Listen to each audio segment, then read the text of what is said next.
Okay, I think we'll probably make a start now.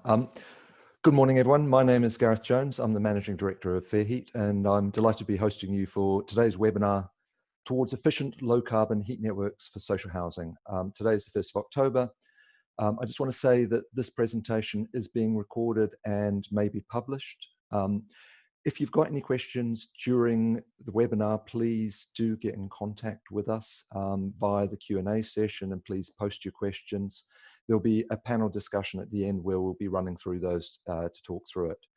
Today's webinar is a joint presentation, joint webinar by, there are 3 companies: FairHeat, which is my company, Guru Systems, and Sycous. If I just going through the agenda, we're going to have a quick introduction, then we're going to go through the session. We're going to have 3 presentations. First will be FairHeat, and we'll be talking about the process you need to go through to improve existing networks and how you go through in doing that. Guru is going to be talking about data capture to support both metering and billing, and also to support improving the performance of heat networks. And Sycous is really going to talk about ongoing services, data management, billing, maintenance, and repairs. And we're also going to be talking about their involvement on a couple of projects we've been involved in before we then go on to a Q&A session. Just as a quick introduction, you've got 4 panelists and people talking today. Myself, Gareth Jones, I'm Managing Director of FairHeat, as I mentioned before. I've also got Tom Norton, an associate from FairHeat. I'll give you a quick introduction to FairHeat in a moment. We've then got Casey Cole, Chief Executive at Guru Systems. Guru delivers hardware and data analytics across heat networks to support both metering and billing and network optimization. We've then got Odessa Ahmed, who's Business Development Manager at Sycous, who's working on the commercial team. Sycous is a software, managed service, and metering hardware provider. So I'll go through my session first, and then I'll hand off to the others. First of all, just in terms of FairHeat, a quick overview. FairHeat is a specialist energy consultancy focused exclusively on heat networks and building performance. We've got significant experience, having worked directly on over 150 heat networks in the UK. Those are split roughly half and half. We've actually got 2 parts of the business. One part looks at new build, so we work a lot with clients to improve specifications and design. And then the other half of the business looks at the performance of existing heat networks and how to improve that. And we've developed many of the core analytical techniques and processes in the industry, looking at improvement of the performance of heat networks, so a lot around quality assurance. And as part of that, we've developed the BESA HRU test regime, which is now a BESA test standard. We actually wrote that. I chair that. We've developed things like acceptance testing, a lot of other quality assurance techniques. The key messages I'd like to get across to you today, across my presentation and Tom's presentations following up with me, is that heat networks can work, and they should work really well. They're a really good platform for delivering low carbon, low cost heat in a reliable way to residents. This presentation today is focused at social housing. I know a lot of you haven't had that experience, but I can come back to that. The other message is that poor performing legacy systems can be turned around, and that's really important. Data and visibility of performance is critical to doing both the things above, as are having structured processes. Then I really want to talk about collaboration and how you really need to take a collaborative approach. And some of the problems that we've seen historically is that that collaborative approach hasn't been taken across the different parts of the supply chain. And then finally, a really important message: don't forget about the residents. Sounds facetious, but we've seen all too often that happens. We're going to come back about actually how do you engage residents and get them involved in the process. So first thing I want to talk about is the first point, that heat networks can work and should work really well. I know, again, we're talking about social housing sector.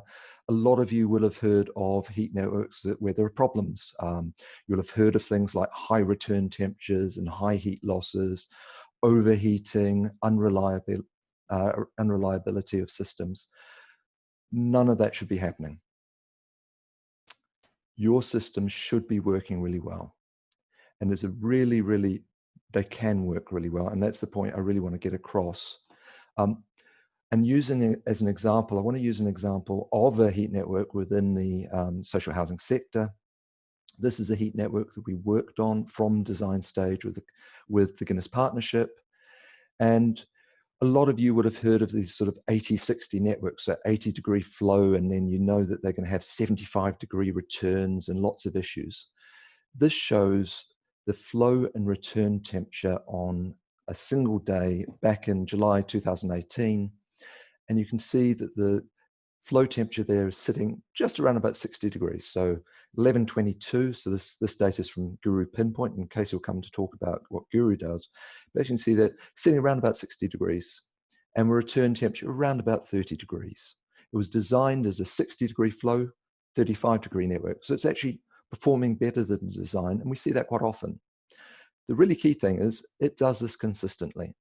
This is exactly the same day, 2 years later, and you can see there that we've got almost exact same performance.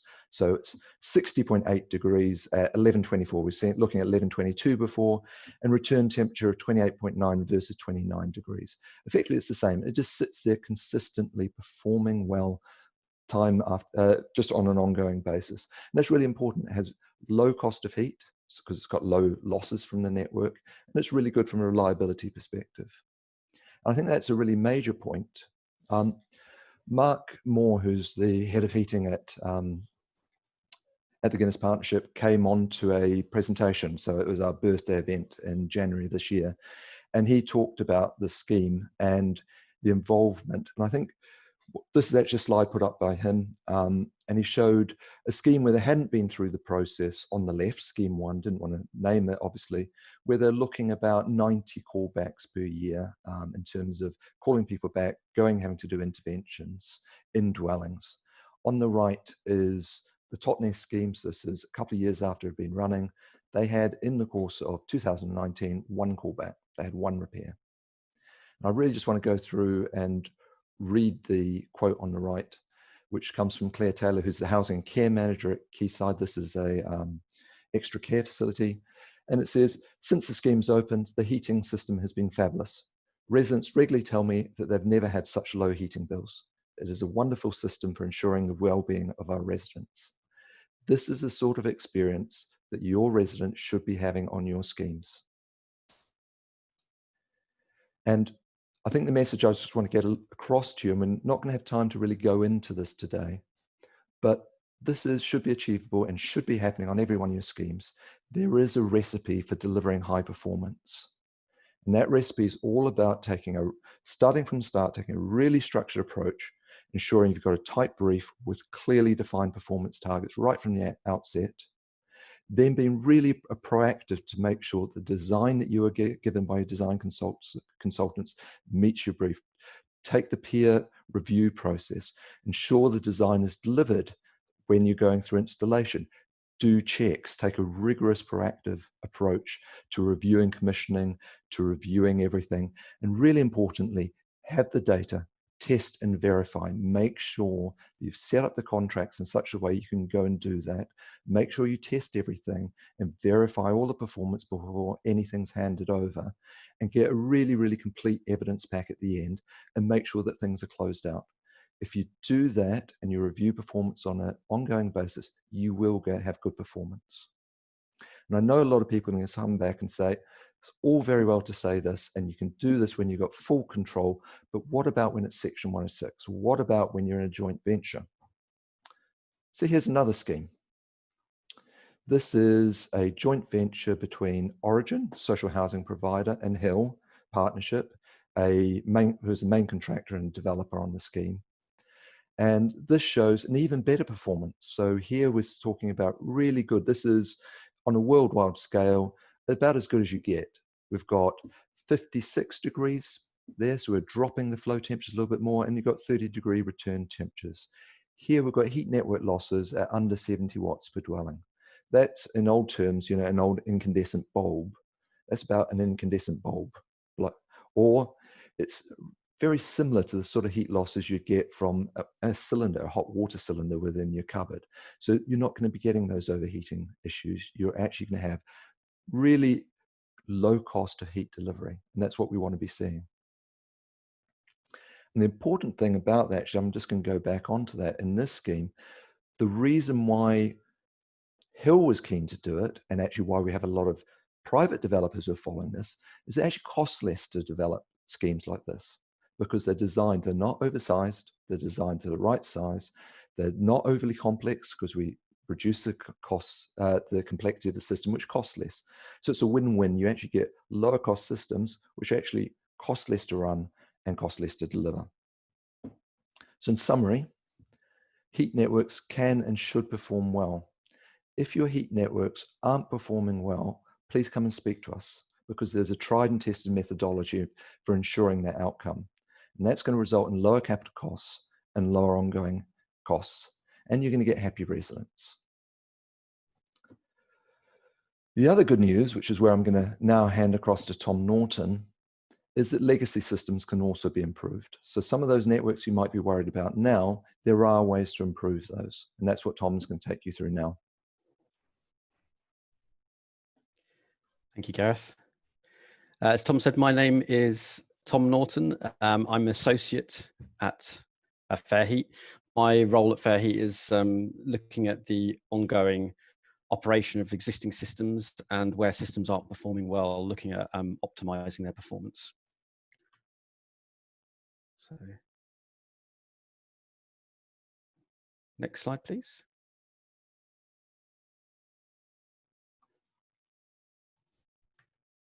Okay, so at FairHeat, we have a 4-stage process for looking at improving existing systems. First of all, we try to extract as much data out of systems as possible. So we measure how the heat is flowing around the system, where it's being used. Then once we have that data, we analyze it and apply analysis techniques to it to look at where the root causes of the problems are. Then when we develop hypotheses for how we can improve the performance of the system, we roll them out as tests on a pilot, maybe just 3 or 4 dwellings to see whether the improvements work. And then once that's done, we review the results, and if successful, we then roll out across the rest of the site.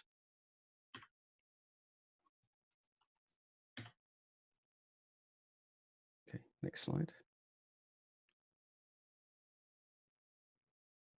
Okay, so the first step is measurement is critical.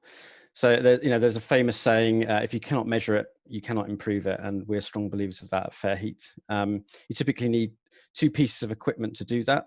You need heat meters, a way to actually tell you how the heat is being used in the building, but you also need, and equally importantly, you need a way of extracting that data from the site. At FairHeat, we typically use the Guru system, which can give us high frequency readings of about 5 minutes of everything that's happening within the system. And that can also mean that it can tell us what's happening in every single dwelling, not just in, for example, the energy center.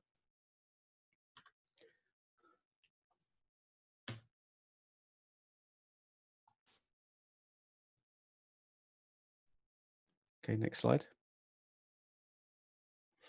Okay, once we have that data, we can then carry out some analysis on it. So this is the typical data that we might get out of a Guru system. This is a single dwelling, and you can see the blue and the green at the top are the flow and return temperatures through the system. And then at the bottom, it shows us the flow rates and the power being used in the flat. And this is really powerful, as it allows us to tell what exactly is going on inside the dwelling, and also allows us to identify any issues. So in this particular example, we can see that the green line is the return temperature, which is consistently up by 60 degrees, which indicates that there's a problem in this particular, the flat. So we can use that information then to feed back into to develop our proposed intervention measures. Okay. Next slide, please. So I'm just going to very, very quickly, because time is short, run over a case study that we carried out. So this is a development called Wharf, Housing Association, Notting Hill Genesis owns and operates. About 80 to 90 dwellings, communal heating system with gas boilers. So very, very typical of what you see for communal heating systems that are operated by housing associations at the moment. When we started the project, Notting Hill Genesis contacted us to tell us there were quite a large number of issues being experienced. Some of these will be very common to people listening who operate heat networks, overheating corridors. We had temperatures of 35 to 40 degrees in some of the summer months. High heat tariffs for residents, but also a bit of a double whammy. So not just the high heat tariff for residents, but also Notting Hill Genesis were also having to subsidise those costs. There was poor reliability of the HIUs within the dwellings, so residents had to pay quite a lot of money, and Notting Hill Genesis had to pay a lot of money to maintain those systems. And there's also reputational risk to Notting Hill Genesis due to the poor heat service to the residents. And all that ended up as very high maintenance costs, both within the dwellings and within the energy centre. So as I introduced earlier, we went through this 4-stage process of extracting the data from the site, analysing it, testing it. We rolled out our proposed interventions in 5 dwellings, and then with Sycous' help, we then Sycous carrying out the installation. We then rolled out and replaced the HIUs in all the dwellings.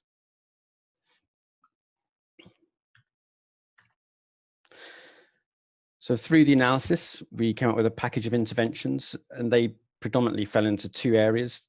It came quite clear early on through the analysis of the data that the HIU just was just a very poor HIU. It didn't provide heat and hot water effectively to residents, but also it didn't control very well, which led to very high temperatures on the rest of the system, which was leading to the overheating and the other issues experienced. So we decided to replace the HIU and retrofit Guru in so that we could get better visuals of how the heat was being used, and also so that prepay system could be introduced for Notting Hill Genesis. Carried out with Sycous, we carried out resident communications, looked at improving the heating controls within the actual dwelling itself and education of the residents. And then we also had resident communications with, again, with Sycous and Notting Hill Genesis. Within the energy centre, we also looked at replacing the pumps. The systems were very oversized, which again is a very common thing we see in existing systems. Improved controls, and also re-insulated pipework in the main plant room and throughout the rest of the network. So you can see a typical HIU replacement. So on the left, it was the HIU that was originally installed, lots of uninsulated pipework and very poor valve control. And this was replaced effectively like for like with a much better HIU, much better performing HIU. And this was carried out in all 86 dwellings. It's probably worth highlighting the biggest issue with retrofitting or dealing with legacy schemes is actually getting access into the dwellings and resident communications. And here we can see the oversized pumps. So as we improved the performance of the HIUs and improved the performance of the network, the speed of the water through the system gradually reduced and meant that the pumps couldn't deal with the low flow rates that we were now seeing.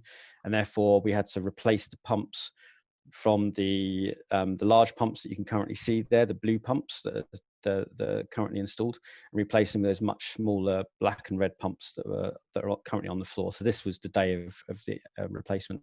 It's actually also, though, had a knock-on effect of reducing electricity consumption significantly within the plant room.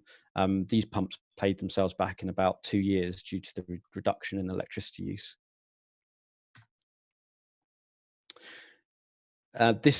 This graph shows, these charts show really the impact of how important it is to have all your dwellings operating well. At the top, you can see the flow and return temperatures, and this is in the energy centre. So this is in the main network. And you can see the flow temperature is consistently at the blue line at 70 degrees.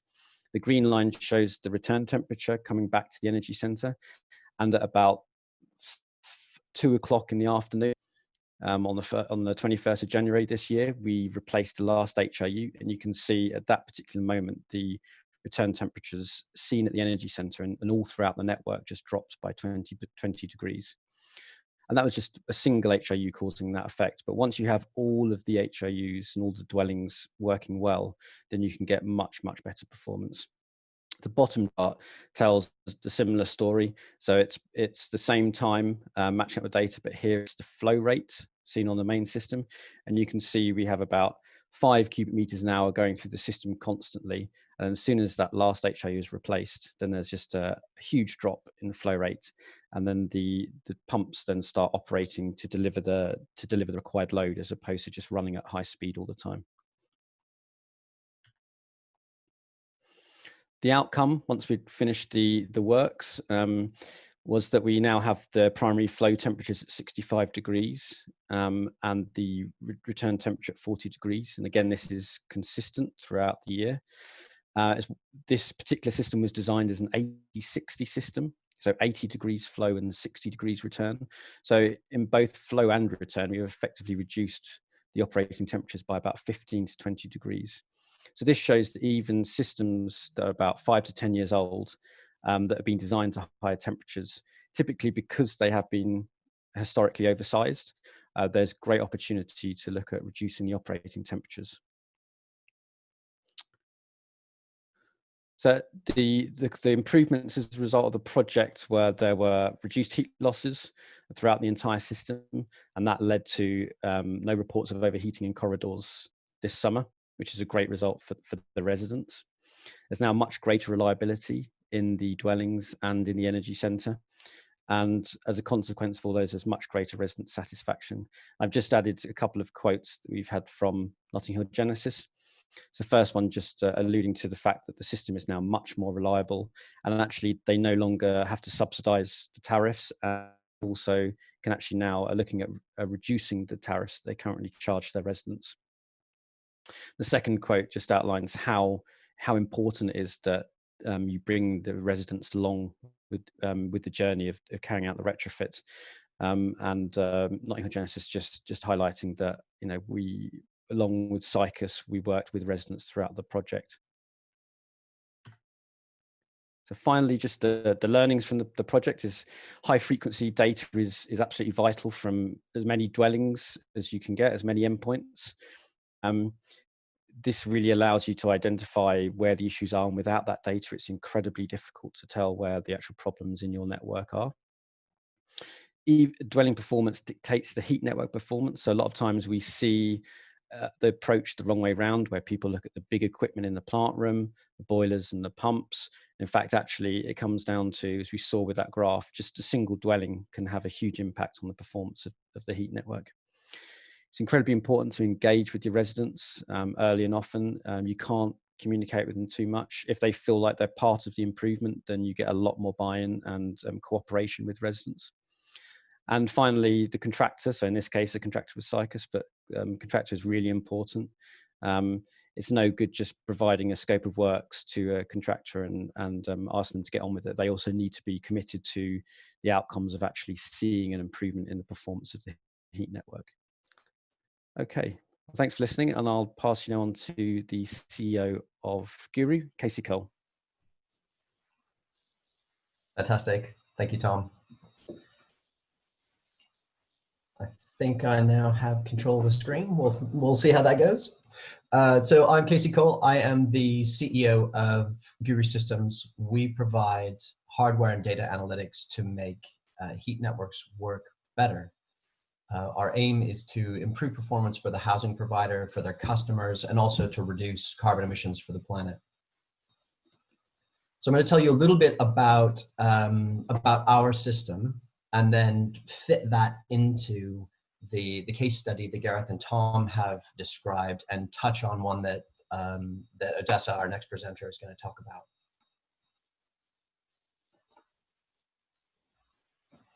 Let's see.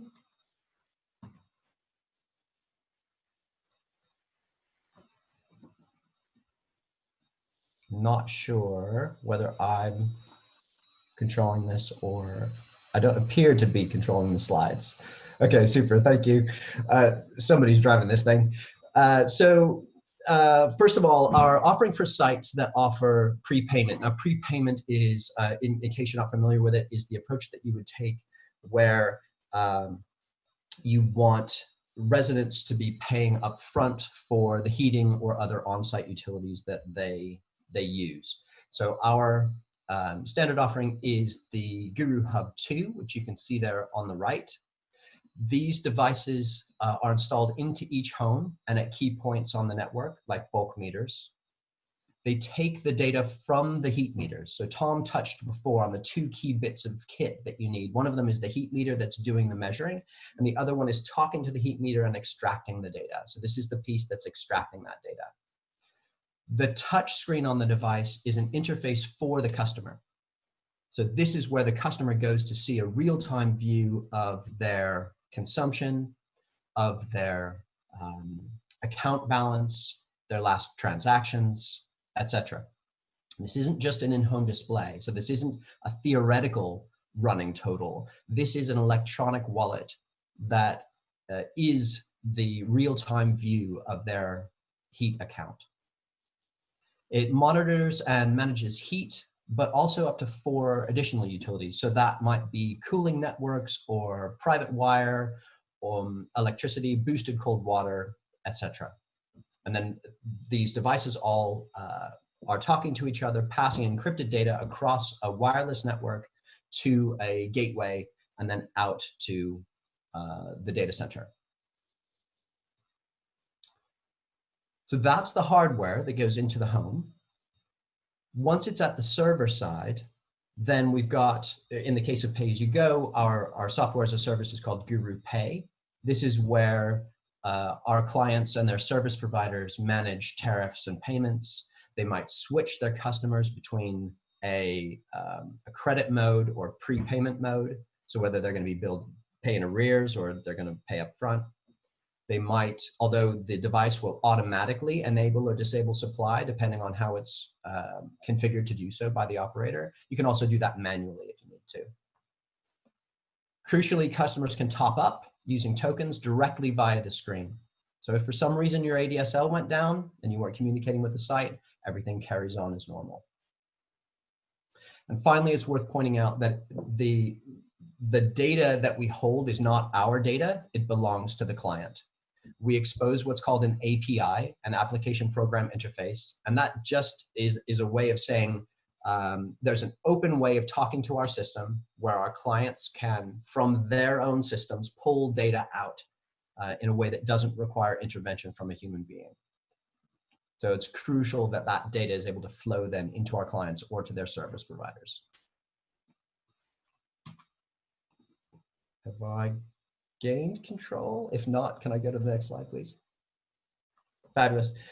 So this is one we haven't heard about yet, but we're going to hear more from Odessa later in the presentation. So this is Pickmere Court. This is an extra care facility. So we've got elderly residents on this site, about 85 dwellings and a small number of commercial units. On this site, Guru hubs were retrofitted into every dwelling, and then each block and the plant room. So for various reasons, and I'll quickly canter through what those are. So the first thing is this provides clarity for residents. It provides a really clear link between what they're using and what they're spending. Keep in mind that these are elderly residents. Some of them are least able to pay and may have anxiety about the cost of the utilities that they're using.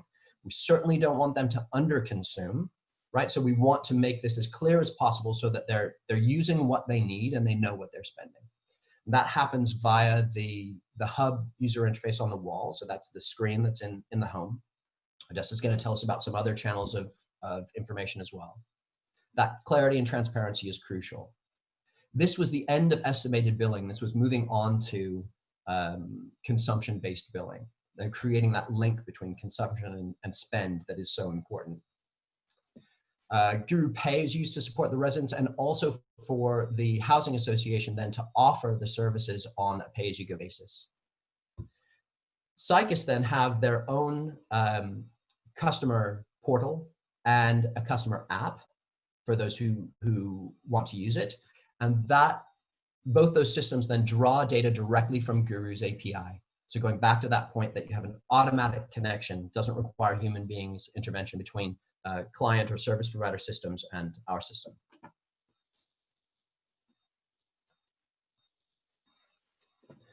Coming up for us is, so this is looking about a month and a bit into the future.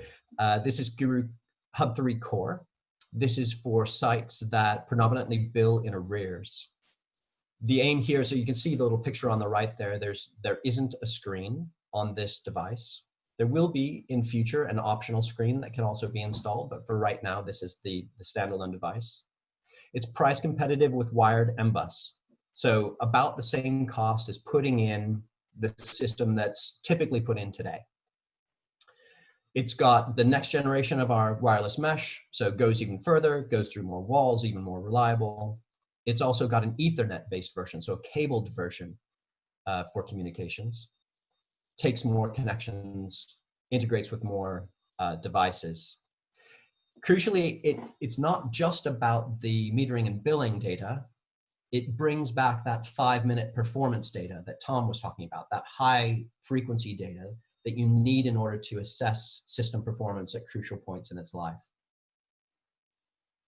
And then it will also support this automatic meter reading option where clients and their service providers can simply pull out the data that they need in order to support metering and billing operations. Thank you. Another important use for the data on the server side is Guru Pinpoint. So we've seen graphs in Tom and Gareth's slides already. These are graphs that come straight out of Pinpoint, which is our visualization and analysis platform. The idea here is once you start collecting 5-minute data from even a modestly sized site, you get a lot of it. And you need to be able to visualize and process that data in a way that makes it actionable. Otherwise, it's just like standing in the way of a fire hose. So that's what Pinpoint is here to do. It helps the operator to find and diagnose problems. Our aims here are to reduce callouts. And for callouts that need to happen, you want the technician going to the right place. You want them going early to sort problems out. And ideally, you want them to know what they're going to fix before they go. So this remote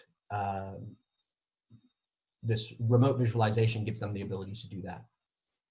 Dashboards and sortable data. You also get, you start to build up a fuller picture of how your sites are performing, including peak loads. Tom mentioned about the problems with oversizing. And by understanding how your real world sites are behaving, particularly in terms of peak load, it helps the next site that you're delivering to get it right. Goat Wharf we've already heard about, so I'll just highlight it from a couple of things from Guru's point of view. So it was 86 dwellings, a mix of tenures. So it's crucial on these sites, you need to be able to cope with different tenures, different standards of housing, etc.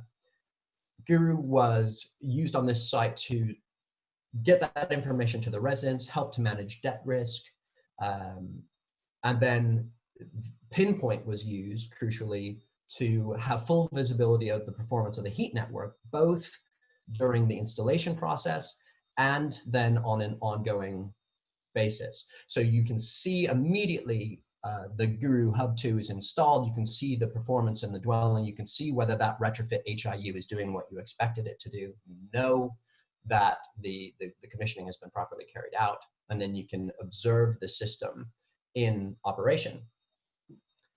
It's crucial, as Tom's pointed out, but I want to reinforce it, that you've got visibility of all the endpoints, of all the dwellings. You need visibility of the bulk meters as well. And one of the key reasons was represented in the graph that showed the change in system behavior when the last HIU was retrofitted. A small number of HIUs misbehaving will wreck the performance of a network. So it's not sufficient to look at a subset. You can't look at 10% or 20%. You need to have full visibility of the system in order to make sure that your net's going to catch any misbehaving endpoints, and you can keep the network working well. Next one, please.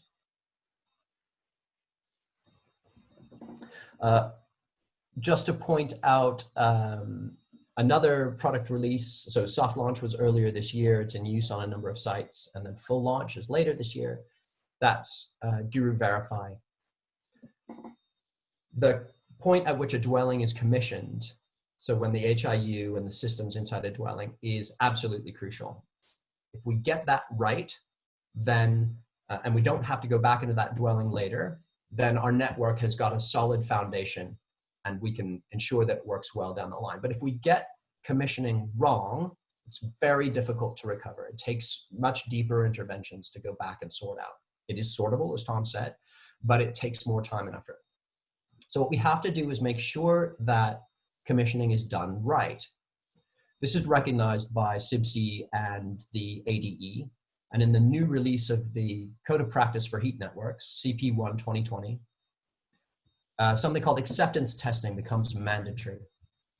And acceptance testing is a process whereby you verify that the commissioning in the dwelling was done properly. And you do that by carrying out some tests and then sharing the results with the stakeholders. So what we did was working very closely with FairHeat, using the knowledge and expertise that they developed around acceptance testing over the past few years.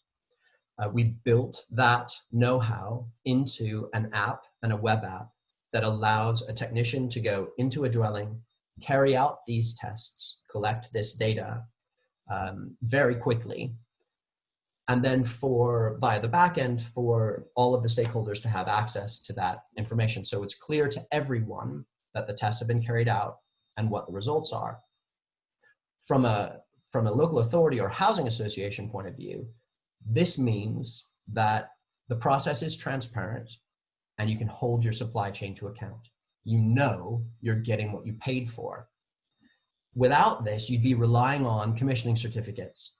And we know that that process doesn't work. It's very easy to write some numbers on a commissioning certificate, sign it and hand it over. It happens all the time. But you can't hide if you've got the real performance data. So we're really excited about this. The results from this have been excellent, and it'll be rolled out on a wider basis later this year. So I said I was going to canter. That was definitely a canter. I will now hand over to Odessa, who's going to tell us more about the systems and ongoing operation. Thank you. Hello, everyone. I'm Odessa, and I'm part of the commercial team at Sycous. It says I have control, so maybe I do. No. Oh, there we go. So as you've already heard from FairHeat and Guru, we work collaboratively to make sure that we create a solution that's best for the network. So it's about our partnership and how we make sure that the system that's installed is efficient. But then also Sycous' role, as well as the engineering services, is thinking about the ongoing services. And we're really invested in making sure that the user has the best experience from the service as well. So a little bit about Sycous. So we're a metering and billing company. So we supply hardware to monitor utilities such as heat. So you saw the Zenna heat meter earlier on, I think it was Tom's slide. We also monitor water and electric, and that's via the hardwired MBus such as the Guru system or wireless MBus systems. And then we can collect the data through data collection units or through pay-as-you-go systems, again, like the award-winning Guru system. And then the other half of our company is based on our software, MabDeck. So that's been in-house designed and developed by us.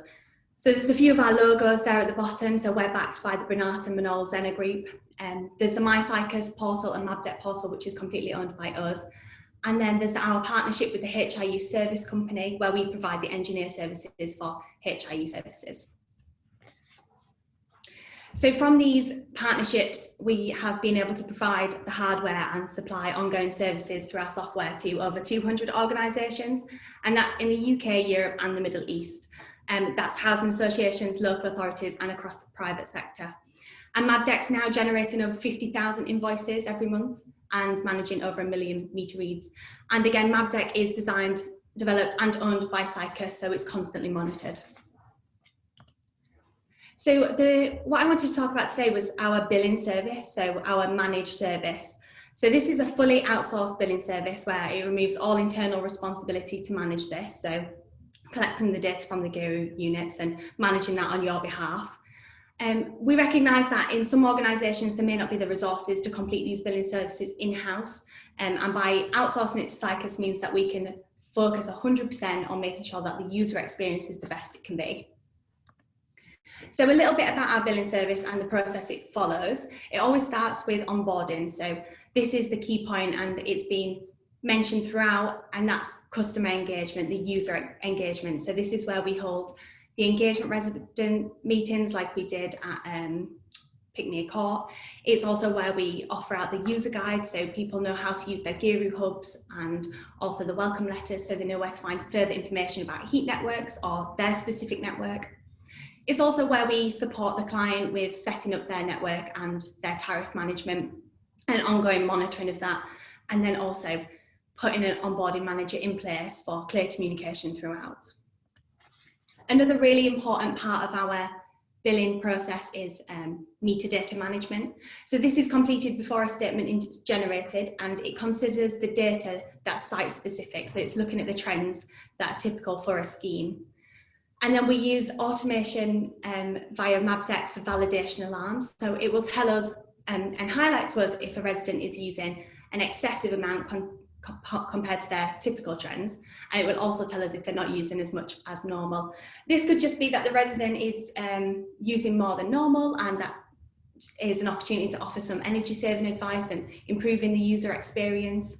And it also could just mean that the resident's not using any because they've gone on holiday. But again, it's just that good customer service to check in. And it also means that when we do generate the statement, it's done on accurate data, and the data is not an estimated bill. And then once we have that, we just generate these statements and send them out. And this is again utilising automation and our digital technology, which means that the bills that we're sending are accurate and on time. We also offer numerous payment facilities such as PayPoint and Wills Pay, and everything is accessible online, phone or in store.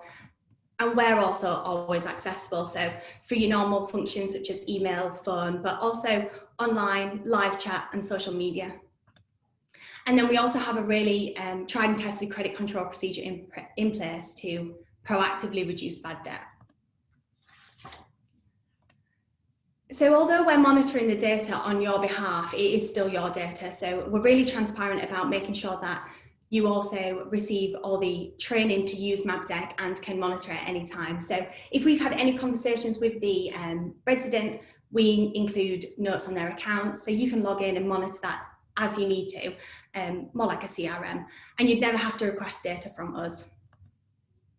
And then for the resident as well, we recently released the My Sycous portal. I'll come on to it a bit later on, but it's their portal where they can log on the web or via app, and they can manage their statements, let us know if they're moving in or moving out, or just find other information about their network. And then we also run seasonal campaigns throughout the year, again, just offering that energy saving advice and checking in with the user.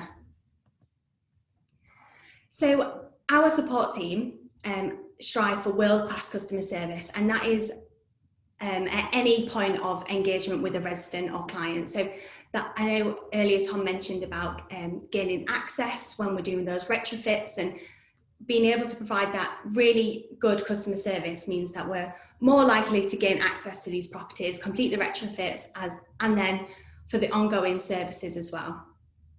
We aim to respond to all requests within 4 hours, and we have really strict KPIs and break clauses in our billing contracts if we aren't meeting them.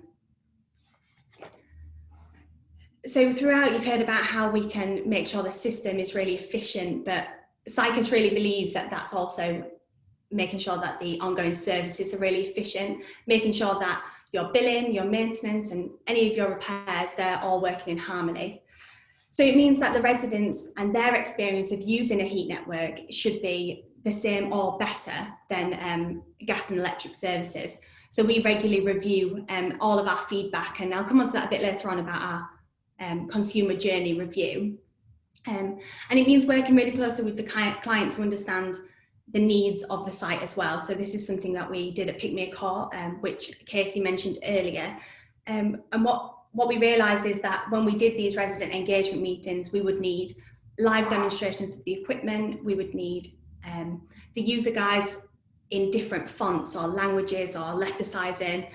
So we really adapted our resources both digitally and in paper form to meet the site needs. We're also aware that branding is really important. It really helps the user understand that all of their documents are coming from a similar place. So it's just about that uniformity. So on there you can see on the screen, this is the bill for Pick Me a Call. So it's the Guinness Partnership. So you can see that it has the My Sycous logo on there next to the Guinness Partnership, following the Guinness Partnership colour scheme. Again, it's just that uniformity in digital and in paper resources. So just a little bit about what we did in our collaboration for Pick Me a Call. So we installed the heat metering equipment, cold water meters, electric meters, and then we connected them all to the Guru hubs.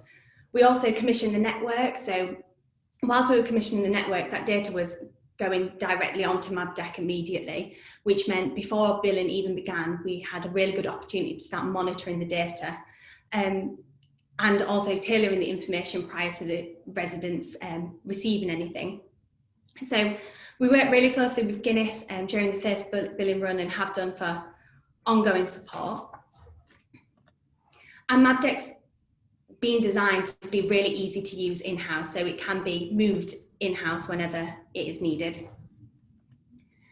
So I mentioned earlier about our consumer journey. So we spent a bit of time internally considering the feedback we'd received and considering how the users of heat networks are being introduced to Sycous or introduced to Guru equipment, for instance, and what they may need being new to a heat network.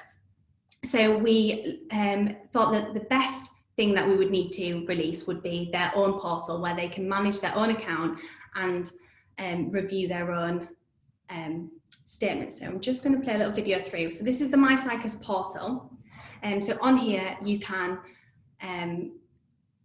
let us know if you're moving in or moving out, and all the forms are really easy to use, and you'll always have additional support if needed. You can also go on there for just help and support. That'll help you. If you have any questions, you can put it into the search function and it'll bring up anything relating to your question. Really simple, really clear and easy to use. And it'll also direct you to blog posts, which will give you up-to-date information or energy saving advice or education about heat network. It also uses the overlay of Recite Me, so you can make sure it's accessible to everyone. So you can change the language, the colour, the font, and it even reads it aloud. And then in the bottom corner there, you can see our live chat pop up. So if your answer's still not being found, it's still there. You can also manage your account from here. So this will take you direct to your dashboard. So you've got all your graphs and your usage and any previous statements on there. And then you can also make payments from here as well. So there's a little button at the bottom, and again, just a really easy format to use. It's just accessible to everybody then. And it also comes in the formation of an app. So I think this app is really good because when you open it, you can see straight away whether you're currently, you've got access to your energy at the minute. And also you can see all of your other information. So you can update your account information, see your current balance or your last statement. You see there in the second image, there's a barcode. So you will get a unique barcode, or the resident gets a unique barcode, and that's the same barcode for any payment. So if they take that barcode in store, they wouldn't need their last statement or anything. They can see all their consumption information, view their previous transactions, and also submit feedback here as well. So although we've really worked hard on the consumer journey, we also understand that clients using MabDeck will also need, we also wanted to review that. So we developed help.mabdeck.com. So this again is another help function. So You can search any question in here you like, and what it will actually do is give you a step-by-step guide on how to complete the action. So this is showing you how to generate a statement on MapDeck. It also is a great place where you can review any upcoming features that have been released on the billing platform on MapDeck. And you can also download any user guides or digital resources. So this is the Guru user guide, so you could download that if you needed any further information. And also you can request further support by submitting a request, an easy form there, and you can track them. So we will aim to respond in 4 hours, but then you can see if they've been solved, if you're waiting for a reply, or if it's still open and we're waiting on a reply from yourself. So it's all there to track at any point. Finally, if we're not completely fed up of hearing about COVID at the minute, our response to COVID was really successful, I think. So we moved our normal office to our home office, and the main aim was making sure that our call centre or our support centre was available so that the users of Heat networks could still access all the information they needed. We were also aware that housing associations or local authorities were all operating on reduced numbers. Not everybody was working during the peak of it. So what we did is we extended our normal services to anybody really. So that was, we would generate statements on behalf of you, even if that's not what we typically do. We would also distribute the statements or complete your emergency repairs and your engineer services. And that's really become our new normal now. So following guidelines, we've been able to return to site now, complete the installations and complete the billing services.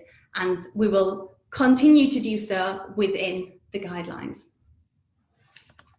So that was quite a quick fire. I think I'm passing back to you, Gareth now, who is going to look after the questions. So thank you very much.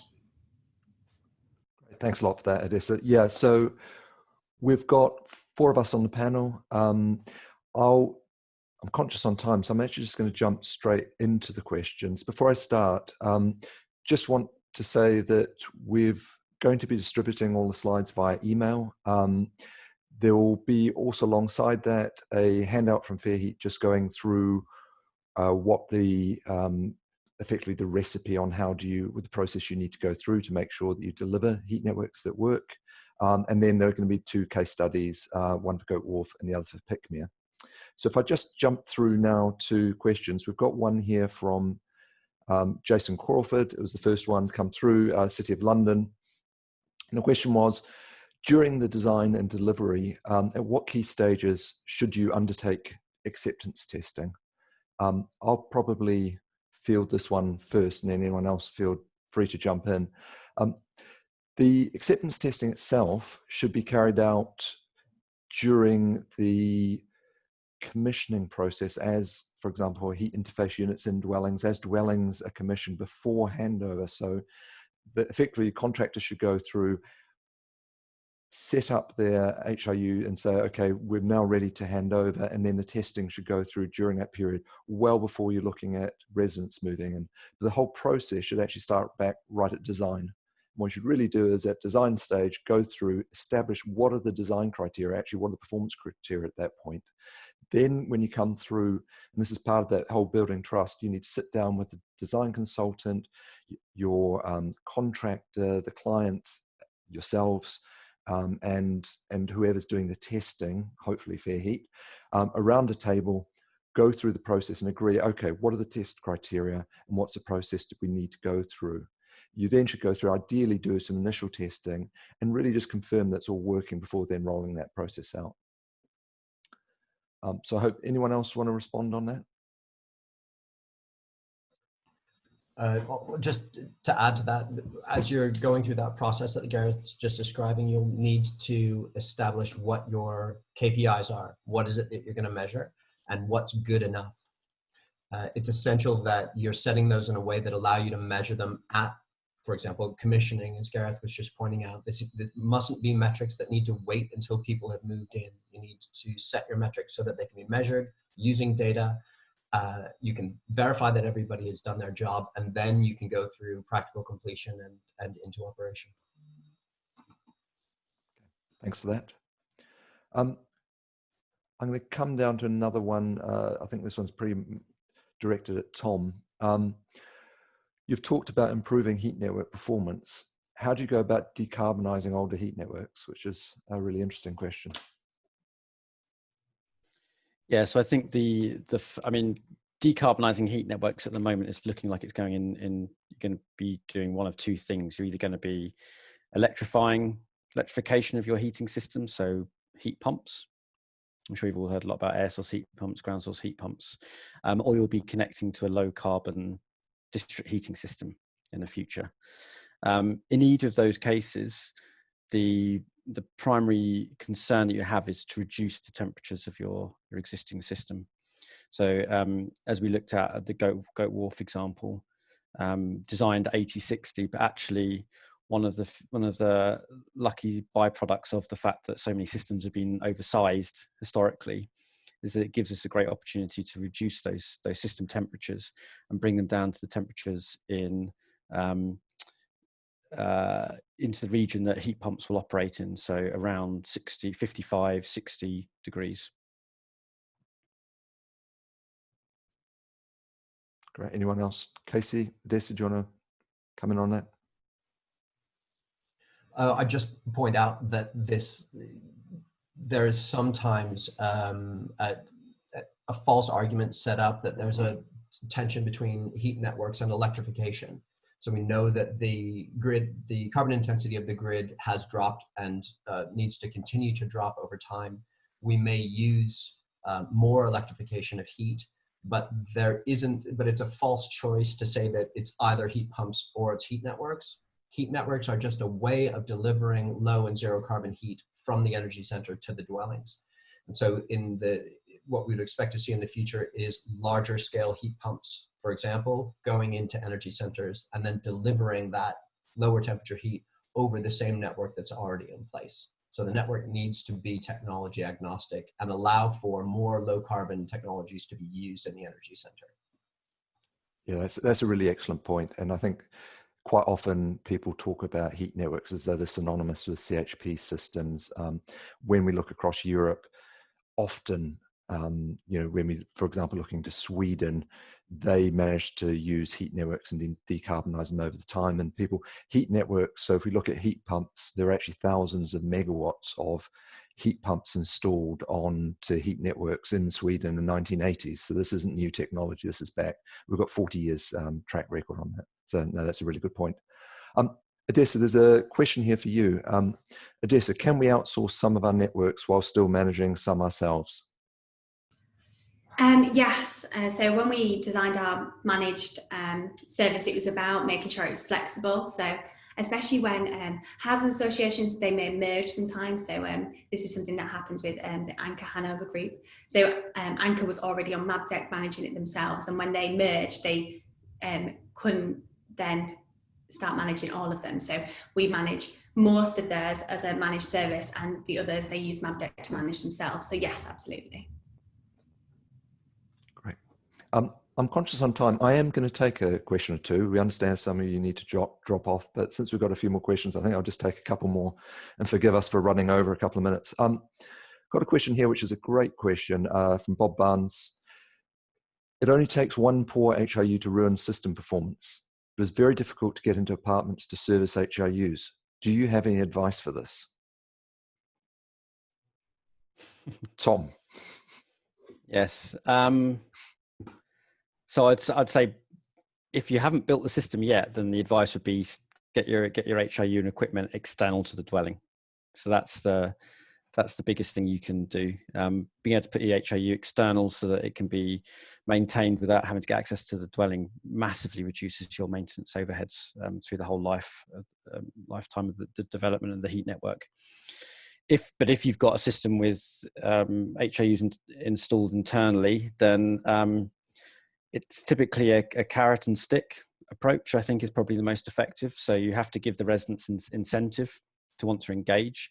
That can be from, through those early engagement activities where we're communicating the benefits that they're going to get from their system.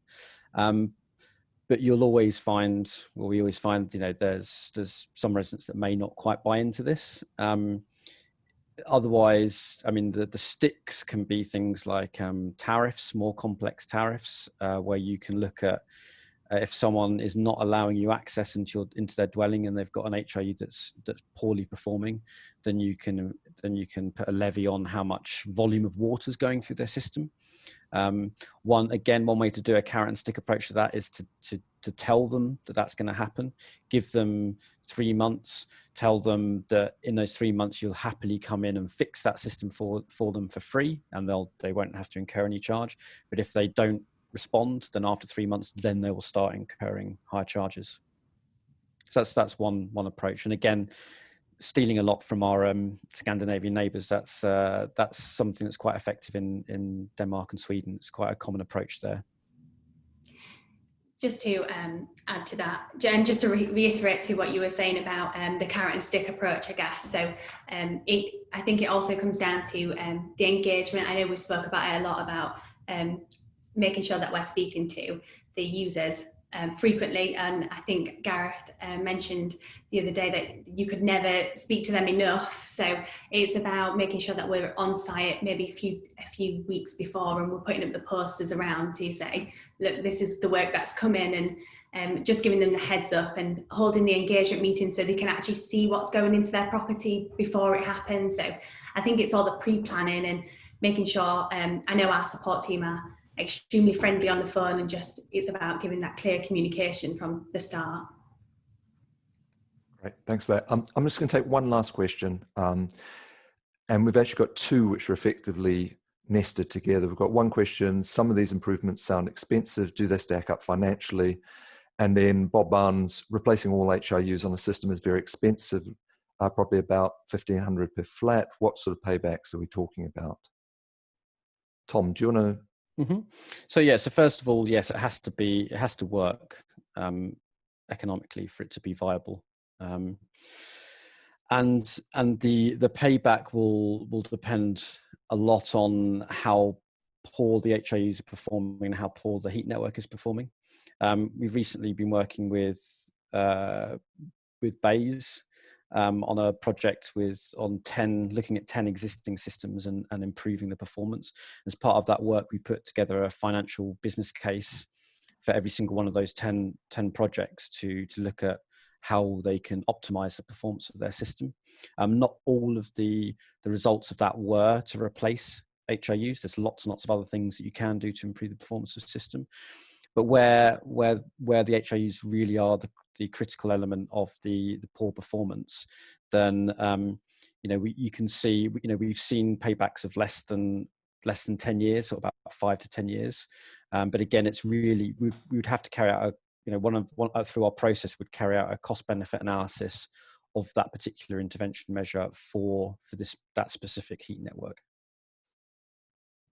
And it's worth also taking into consideration sometimes these savings aren't just to do with energy, they're also related back to the cost of maintenance, and you have to take a whole piece. And you also need sometimes, in some organizations do this, put a cost on and a value on resident comfort, and what's the value on reducing, for example, corridor temperatures. And how are the other ways you might approach them? What are the costs that be associated with that? And once you actually take that full holistic view, sometimes it's surprising how short the paybacks can be on it. But again, you have to it's absolutely crucial to go through and do that analysis and have that as a really important piece that when you're taking it to your board to talk about whether or not they're going to sign off or not. And I think that's all we have time for. Any last comments from any of the panelists? I'm getting some shaking heads here. Okay, thank you very much for your time. I hope that was useful. As mentioned, we'll be sending out slides and a handout and case studies. And hopefully we'll see you again sometime soon. Thanks, everyone. Brilliant. Thank you very much. Thank you. Thank you.